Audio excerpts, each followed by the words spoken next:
Bonjour Bernard Tout-le-Monde. Bonjour.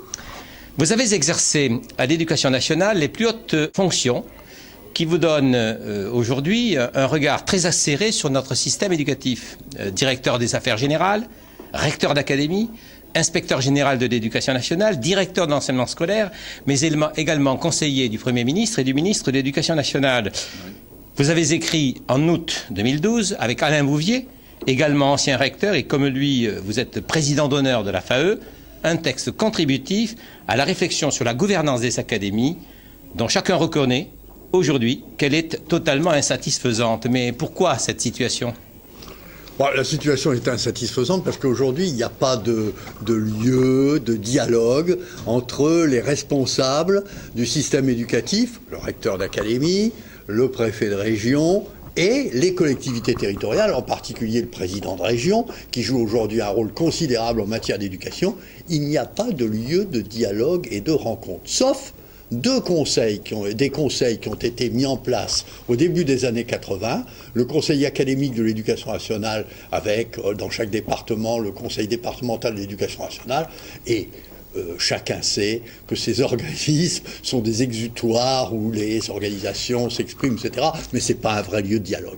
Donc aujourd'hui, le dialogue entre les uns et les autres est remis aux personnes. Alors quelquefois, les personnes s'entendent. Quelquefois, les personnes ne s'entendent pas très bien. Quelquefois, elles s'entendent mal.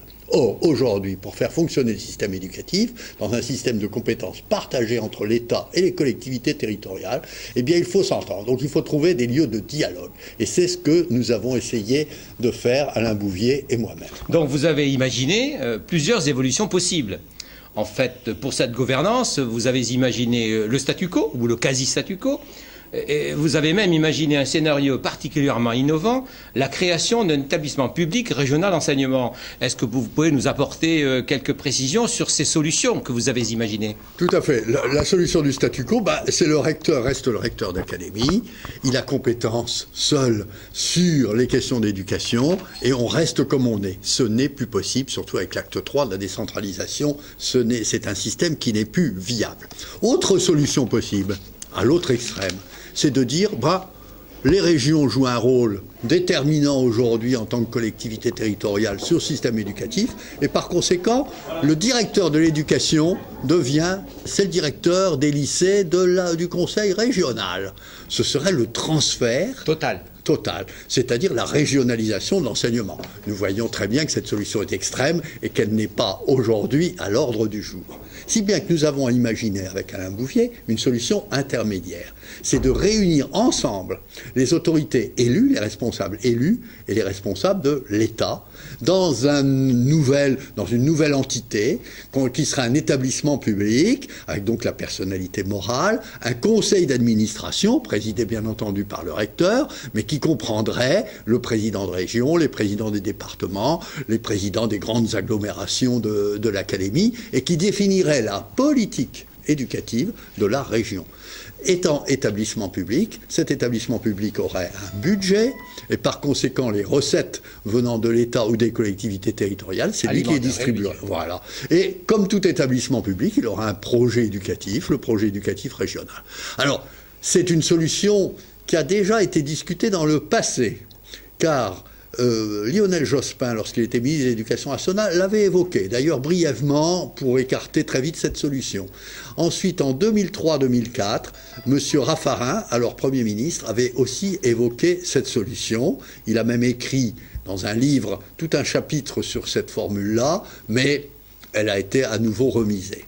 Donc, ces solutions-là ne sont pas aujourd'hui à l'ordre du jour, même si on peut penser que dans l'avenir, peut-être, on établira un établissement public régional d'enseignement. En d'autres termes, vous avez écrit pour l'avenir, mais si on regardait la réalité d'aujourd'hui, quand on voit par exemple la loi sur la refondation de l'école, enfin le projet de loi, quand on voit les propositions qui transparaissent, qui transpirent aujourd'hui sur la future acte 3 de la décentralisation, est-ce qu'on peut dire que vos idées participent de l'évolution de ce que peut proposé le législateur aujourd'hui? Est-ce que ça a inspiré Non, le gouvernement ou les parlements? Très franchement, ce serait trop dire. En revanche, ce qui est prévu, c'est la solution minimale qu'on avait aussi envisagée avec Alain Bouvier. La solution minimale, au fond, c'est une sorte de conférence qui réunirait les responsables, qui sera un lieu de dialogue.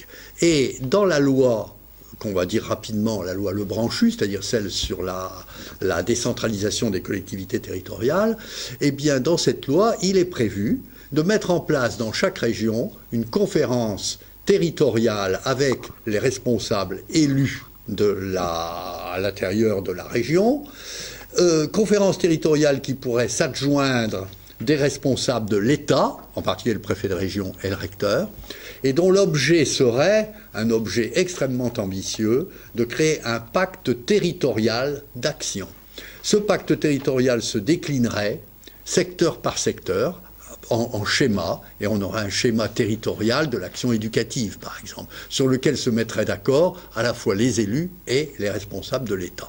Donc c'est une solution minimale, compliquée, complexe, etc., mais qui est sans doute un premier pas vers des solutions d'avenir qui feraient que peut-être on aura des instances plus intégratives.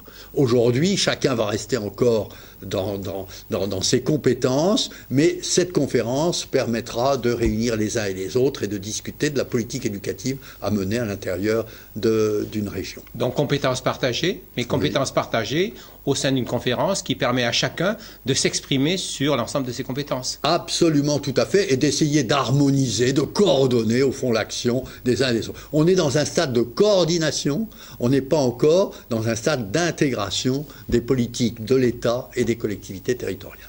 Merci beaucoup Bernard Tout-le-Monde. Je vous en prie, c'est avec plaisir.